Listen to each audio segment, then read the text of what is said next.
તો ઉનાખંડના ચુકાદા પર જિગ્નેશ મેવાણીએ પર સવાલ ઉઠાવ્યા, કહ્યું કે આ ચુકાદો પીડિતો માટે અન્યાયકારી છે અને આ મુદ્દે અમે હાઈકોર્ટ તથા સુપ્રીમ કોર્ટમાં જઈશું। આ કેસમાં 37 આરોપીઓમાંથી માત્ર 5 લોકોને જ સજા થઈ।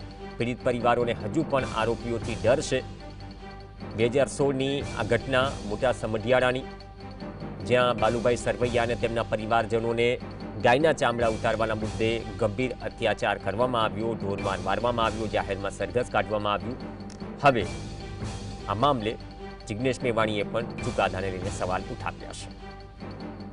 36-37 આરોપીઓને નિર્દોષ છોડી 5 વર્ષની સજા એ ફક્ત 5 લોકોને કરવામાં આવી છે। એટલે ઉનાના પરિવારજનોનું, ઉના કાંડના પીડિત પરિવારોનું કહેવું છે કે આ ચુકાવાથી એ ખૂબ નિરાશ થયા છે, ભાંગી પડ્યા છે। હાઈકોર્ટમાં ચેલેન્જ કરવામાં આવે, હાઈકોર્ટ સુપ્રીમ કોર્ટના senior most criminal side practice કરનારા એમિનન્ટ સિનિયર કાઉન્સિલને રોકી, પીડિત પરિવારો જેનું નામ આપે એવા સિનિયર કાઉન્સિલને રોકી તાત્કાલિક અસરથી આ ચુકાદાને હાઈકોર્ટમાં પડકારવામાં આવે।